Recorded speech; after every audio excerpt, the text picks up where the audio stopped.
എന്റെ സ്വാമി അത് പറഞ്ഞ തലേ കയറണ്ടേ?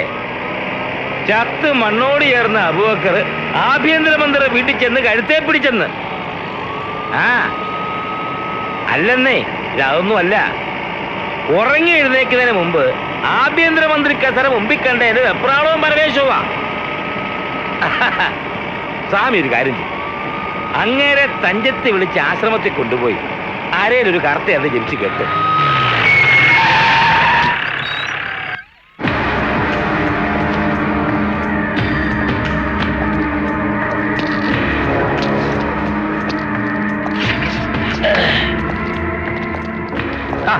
ദേ നിൽക്കുന്നു. എവിടെ കൂടെയെല്ലാം വണ്ടി ഓടിയെന്നോ സാഹിബിന്റെ വീടൊന്ന് കണ്ടുപിടിക്കാൻ. അല്ല, സിറ്റിയൊക്കെ വിട്ട് ഈ പട്ടിക്കാട്ടിൽ എന്താ കൂടിയിരിക്കുന്നേ? അത് ചില പോലീസ് നായ്ക്കളെ പേടിച്ചിട്ട്. അത് നമ്മക്കിട്ടൊന്ന് വെച്ചതാണല്ലോ. അപ്പോൾ തളിയൂർ ഗ്രാമമൊക്കെ വിട്ട് ഇവിടെ തിരുവനന്തപുരത്തൊന്ന് താമസിക്കാൻ എന്തോ കാര്യമുണ്ടല്ലോ. നിങ്ങൾ വന്ന കാര്യം പറഞ്ഞിട്ട് പോയില്ലെങ്കിലോ? ഭൂമികളും ശ്രമിച്ചോനാ സാഹിബ്, ഇനി എന്നെ പരീക്ഷിക്കരുത്. അല്ല, ഇയാൾ ആരുവാ? ദിവാൻ പേഷ്കാരോ?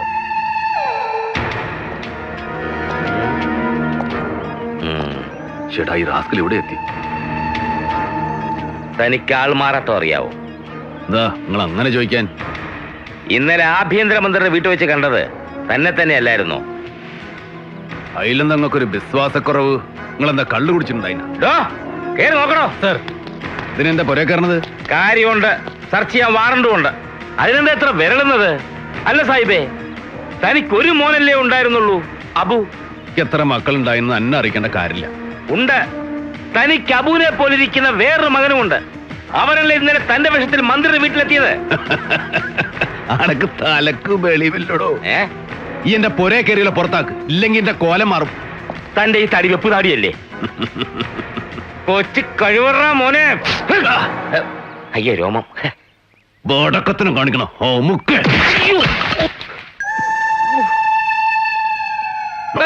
ക്ഷമിക്കണം, ഞാനൊരു പരീക്ഷണം നോക്കിയതല്ലേ. പാപ്പാന്റെ താടിക്ക് പിടിച്ചിട്ടാണ് നമുക്ക് പരീക്ഷണം നടത്തുന്നത്. ഇവിടെ ആരുമില്ല സർ. ആരുമില്ലല്ലേ? കമോൺ. ആ മന്ത്രിക്കോപ്പനെ ഇടിക്കണം. കിളവന്റെ താങ്ങ് മുടിക്ക താങ്ങായിപ്പോയി.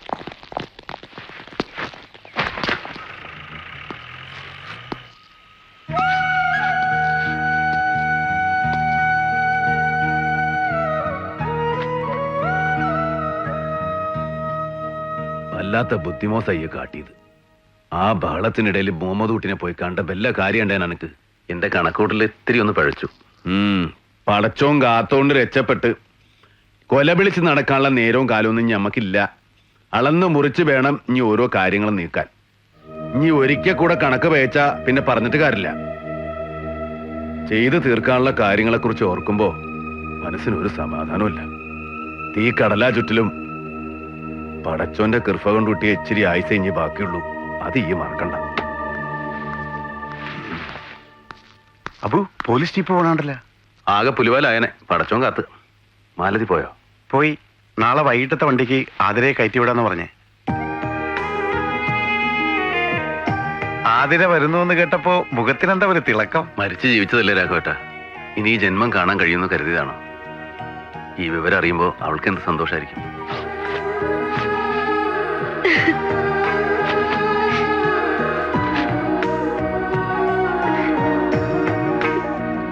എന്റെ ഈശ്വര, ഇത് ഏത് ലോകത്താ?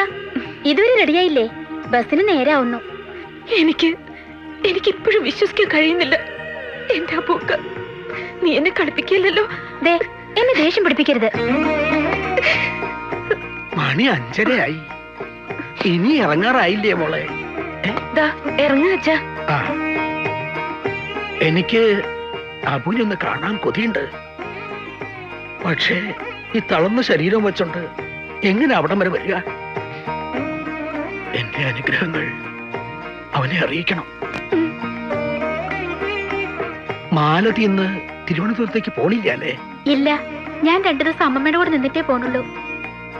ആതിര ചേച്ചി ഞാൻ ബസ് കയറ്റി വിട്ടോളാം. ഇവിടെ നിന്ന് പുറപ്പെടുന്ന ബസ്സാ, അപ്പൊ തിരക്കുണ്ടാവില്ല. വിഷമിക്കണ്ട, ഞാൻ സ്ഥിരം പോണതല്ലേ. രാവിലെ 6 മണിക്ക് തിരുവനന്തപുരത്ത് എത്തും. അച്ഛൻ ബസ് സ്റ്റാൻഡിലുണ്ടാവും. എങ്കിലിനി വൈകിക്കണ്ട മോളെ, ഇറങ്ങാൻ നോക്ക. 1 മിനിറ്റ്. ആദരവാരസ്യാരിപ്പോ സുമംഗലിയാ.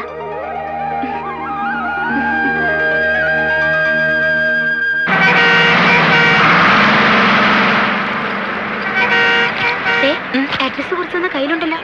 മാലതയും കൂടെ ഉണ്ടായിരുന്നെങ്കിൽ ഞാൻ മറ്റന്നാൾ അങ്ങ് എത്തും. അല്ലെങ്കിൽ ചേച്ചി തിരുവനന്തപുരത്ത് ഒറ്റയ്ക്ക് പോകുന്നത് ഇത് ആദ്യമായിട്ടൊന്നും അല്ലല്ലോ. ഇവിടുന്ന് രാത്രി വണ്ടി കയറി കൊച്ചുവെളുപ്പംകാലത്തെ ജയിലിലെത്തി സുബേദാരെ കണ്ട ആളല്ലേ. പിന്നെ പറഞ്ഞതൊക്കെ ഓർമ്മയുണ്ടല്ലോ. സന്തോഷം മനസ്സിൽ മതി, മുഖത്ത് വേണ്ട. പുറത്താരെങ്കിലും അറിഞ്ഞാലുള്ള ഭവിഷ്യത്ത് അറിയാലോ, അതുകൊണ്ട് സൂക്ഷിക്കണം. അപ്പൊ സമയേ, എന്നാ ഞാൻ പോയിക്കോട്ടെ. മാലതിയുടെ അച്ഛൻ ബസ് സ്റ്റാൻഡിൽ ഉണ്ടാവുമല്ലോ അല്ലേ? പേടിക്കണ്ട, അച്ഛനെ ഫോൺ വിളിച്ച് ഞാൻ വിവരം പറഞ്ഞോളാം. അതേന്നെ, കുട്ടി സാഹിബിന്റെ സംശയം ശരി തന്നെയാ. കേട്ടപ്പോ ഞാൻ ഞെട്ടിപ്പോയി. ഓനെ കാണാൻ തന്നെ പോവാ. ഇന്നലെ വരെ പൊട്ടു തൊടാതെ വെള്ള സാരി ഉടുത്തോണ്ട് നടന്ന പെണ്ണ് ഉടുത്തൊരുങ്ങി മണവാട്ടിയെ പോലല്ലേ ബസ്സിൽ വന്ന് കയറിയത്. ആ ഓക്കേ.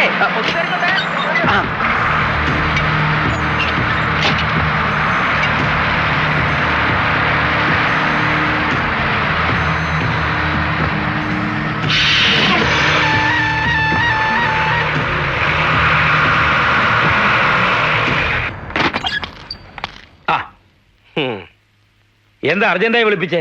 തന്റെ സൗന്ദര്യം കാണാൻ. താൻ എന്താ പറഞ്ഞത്? എനിക്ക് വട്ടാണെന്നല്ലേ? സാഹിബിന്റെ വേഷത്തിൽ വന്നത് അബൂബക്കറാണെന്ന് പറഞ്ഞപ്പോ എല്ലാരും കൂടെ എന്നെ കളിയാക്കി. എന്നിട്ടിപ്പോ എന്താടോ കോപ്പേ? എന്താ അബു ജീവിച്ചിരിപ്പുണ്ടോ? ഉണ്ട്. അവനെ കാണാനാ വാര്യ പെണ്ണ് ഇങ്ങോട്ട് പുറപ്പെട്ടിട്ടുണ്ടെന്ന് നൂറുദ്ദീന്റെ ഫോൺ വന്നു. എന്താ ഈ പറയുന്നേ? ജയിലേജിയായിരുന്ന എന്റെ പ്രസൻസിലല്ലേ അവനെ തൂക്കിയത്. ഇനിയിപ്പോ അവനെപ്പോഴുള്ള മറ്റാരെങ്കിലും ആയിരിക്കുമോ? എന്തായാലും അബൂബക്കർ ജീവിച്ചിരിപ്പുണ്ടെന്ന് എനിക്ക് വിശ്വസിക്കാൻ പറ്റുന്നില്ല. തന്നോട് കൂടുതൽ പറഞ്ഞിട്ട് കാര്യമില്ല. താൻ വെറും പോലീസായി പോയി. തലയെ കളിമണ്ണും മുഖത്ത് കരിവാരി തേച്ച പോലെ കപ്പടാമീശയം വെച്ച് നടക്കുകയല്ലേ. ഞാൻ ഒരു കാര്യം പറഞ്ഞേക്കാം. കോടതി തൂക്കിക്കൊന്ന അബൂബക്കർ ജീവിച്ചിരിപ്പുണ്ടെങ്കിൽ അതിന്റെ പിന്നിൽ ശക്തമായ കൈകളുണ്ടാവും. ജീവമരണ പോരാട്ടം നടത്തിയിട്ടാ നമ്മൾ ഈ അബുവിനെ കുടിക്കിയത്. അബൂബക്കർ ജീവിച്ചിരുന്ന ദാദാ സാഹിബും മകനും നമ്മുടെ അന്തകരായിരിക്കും. അത് ഓർത്തോ. നമുക്ക് സപ്ര വിവരം അറിയിച്ചാലോ? എങ്കിൽ പിന്നെ ബാബുവിന്റെ ഗതിയായിരിക്കും നമുക്കും. റോഡിൽ കിടന്ന് ചാവേണ്ടി വരും. വേണ്ട, ഇതിന് പരിഹാരം നമ്മൾ തന്നെ കണ്ടെത്തും. ഇനി കളി തുടങ്ങിയേ പറ്റൂ, കലാശക്കളി. എന്തായാലും അവളുടെ കൂടെ വണ്ടിയിൽ നൂറുദ്ദീനും ഉണ്ടല്ലോ. ഇനി എന്താ വേണ്ടതെന്ന് ഞാൻ പറയാം.